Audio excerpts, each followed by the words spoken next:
It is 2269 AD, later known as Zero Super Event Explosion. World War IV, also known as the Second Nuclear War, ended in flames, along with billions of lives.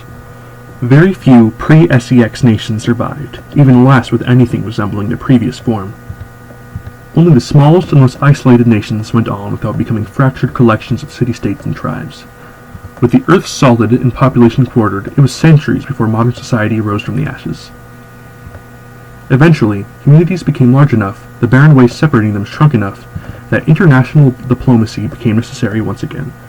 Fortunately, humanity seemed to have learned from their past mistakes, and, well, let's just say they made love, not war.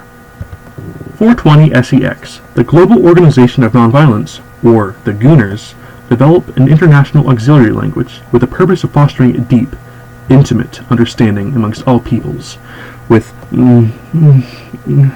or in English, 𝓯𝓻𝓮𝓪𝓴speak. Other IAL projects, many lost to time, have failed. Forcing a complex individual subject like phonology to accommodate all, or even many people, is a fool's errand. 𝓯𝓻𝓻𝓮𝓪𝓴speak dodges this issue entirely by tapping into the shared paralinguistic phonology of all human beings.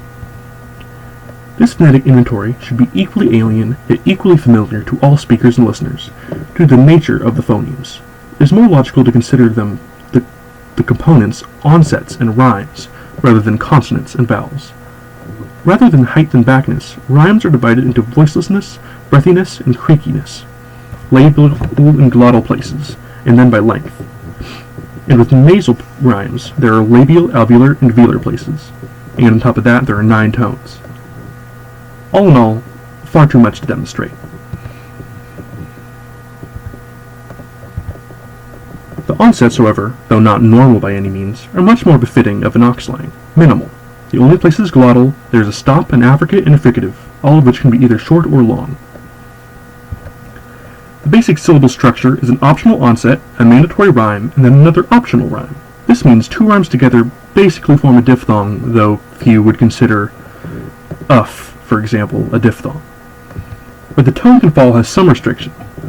Firstly, voiceless rhymes cannot take tone, always being level. Secondly, coda rhymes can only take simple tones, i.e. high, mid, and low. If I did my math right, and I very well may not have, there are 13,300 possible rhymes, compared to the 9 possible onsets. The orthography is complicated, but phonemic, meant to resemble onomatopoeia you might find only in the dingiest places of the internet. Wattpad, AO3, Amino. The basic rhyme letters are intuitive enough.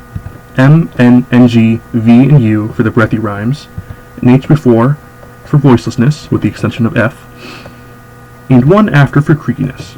Tone is indicated with exclamation marks, question marks, combinations of the two, and with commas.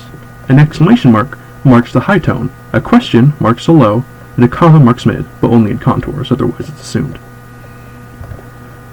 The comma, actually, serves double or maybe triple duty. For onsets, it can also mark a stop, form part of an affricate, or separate a fricative from a rhyme to distinguish it from a voiceless rhyme. Similar story with the H. On top of being part of many multigraphs, it represents the fricative. Finally, there's the tilde, which is sandwiched between vowel multigraphs whenever it might cause confusion. The grammar is simple enough. One would even say lazy and rushed, like whoever made it waited until the last possible day. SOV, topic comment. The only interesting part is that pronoun forms are based around dominancy, gender, and sexuality. Whether a pronoun is singular or plural, first or second or third, are all indicated by separate affixes. Finally, it is time for the translation.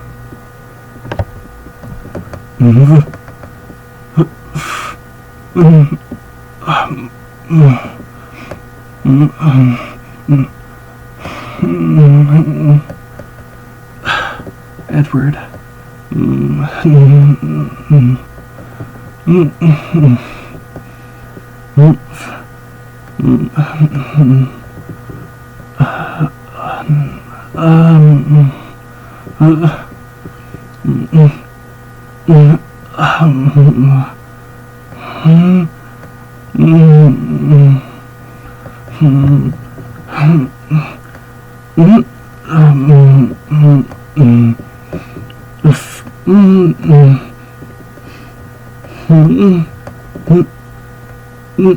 I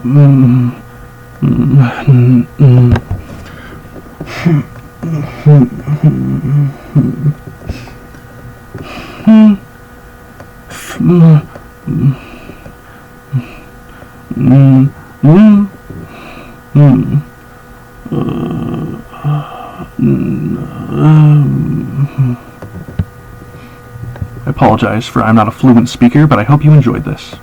Thank you.